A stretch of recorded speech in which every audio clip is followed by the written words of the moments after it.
Google Maps might show you the way into Silver Pines, but when you come back the next day, the path is in a different place. In the vast wilderness of Colorado, there's a forest called Silver Pines. For years, it was a paradise for hikers and trekkers, a place to connect with nature. But starting around 2003, strange rumors began to surface.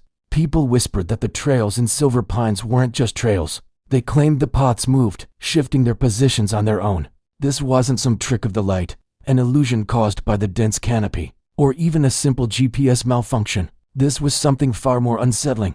Imagine this: yesterday, you hiked 3 kilometers north, along a clearly marked path. Today, you return to the exact same coordinates, only to find the path now veers sharply to the east, leading you into a part of the forest you've never seen before. The trail you knew is just gone. As you can imagine, these stories sounded like tall tales, campfire ghost stories meant to spook newcomers. But as more and more experienced hikers reported the same bizarre phenomenon, the rumors became harder to dismiss. People would describe setting up camp near a familiar stream, only to wake up and find the stream had vanished, replaced by dense, impassable thicket. They'd follow a trail they'd used a dozen times, only to find it abruptly ending at a sheer cliff face that wasn't there the day before. The feeling was one of profound disorientation, as if the very ground beneath their feet was conspiring against them. It wasn't just about getting lost, it was about the forest itself feeling alive, actively changing its layout to confuse and trap those within its borders.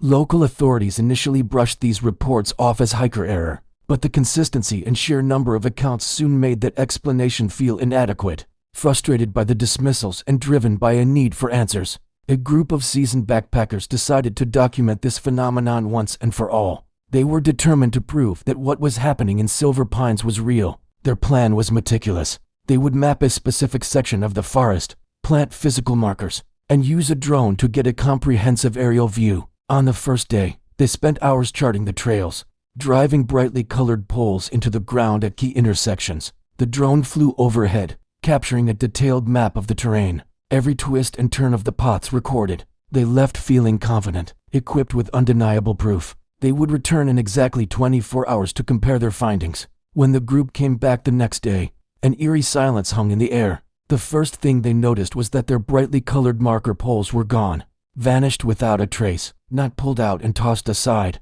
but simply not there, as if the earth had swallowed them whole. Unsettled, they launched the drone again, hoping the aerial footage would provide some clarity.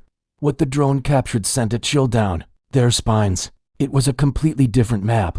The familiar trail they had meticulously charted the day before was now a wall of dense, thorny undergrowth. The entire landscape had rearranged itself. They checked their GPS devices again and again, but the coordinates were a perfect match. They were standing in the exact same spot, but the forest around them was alien. It was as if they had stepped into a different world. The feeling of dread began to set in, but the truly terrifying moment was yet to come. As the group stood there, trying to process the impossible situation, a scream ripped through the silence. It sounded human, desperate, and it was coming from the west. Acting on instinct, they started running towards the sound, crashing through the unfamiliar woods, calling out to see if someone needed help.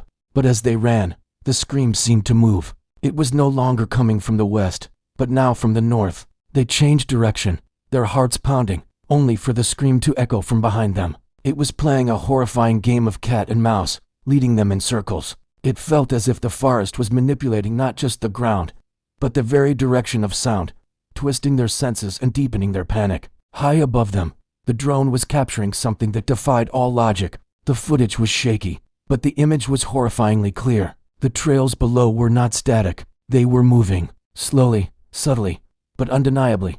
The paths were shifting, writhing like massive snakes crawling just beneath the forest floor. The landscape was alive, and it was changing in real time. And then, the drone's camera picked up something new. A trail that hadn't been there when it took off just minutes before. A fresh path, winding its way deeper into the woods. A silent, beckoning invitation into the unknown heart of the forest. The group on the ground was completely unaware, trapped in a constantly morphing labyrinth, while the drone provided a god's eye view of the horror unfolding. Shaken and utterly terrified, the group decided to retreat. As they carefully made their way back, following the drone's live feed as their only reliable guide, one of them noticed something carved into the trunk of an ancient pine tree. The carving looked fresh, the wood beneath it still pale, as if it had been made just that day. It was a name, the name of a fellow hiker, a member of their own community, who had vanished without a trace in this very forest back in 2011. His disappearance had been one of the first major incidents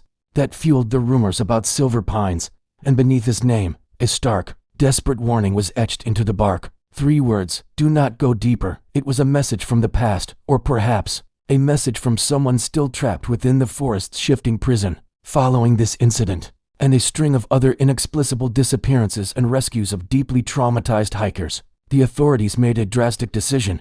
In 2020, Silver Pines Forest was officially closed to the public. Barricades were erected, and warning signs were posted, declaring the area unsafe for entry. The official reason cited was unstable terrain, a vague explanation that did little to quell the chilling stories that continued to circulate. The forest was left to itself, a forbidden zone on the edge of town. But closing the forest didn't stop the strangeness. To this day, people living in the homes that border Silver Pines report hearing things at night. Sometimes, they hear a faint call drifting from the woods, a voice that sounds eerily, impossibly familiar, a voice that sounds exactly like a loved one, calling their name from the deep, dark, and ever-changing trees. Thank you for watching. If you found this story unsettling, make sure to like and subscribe for more mysteries from the dark corners of our world. Stay safe out there.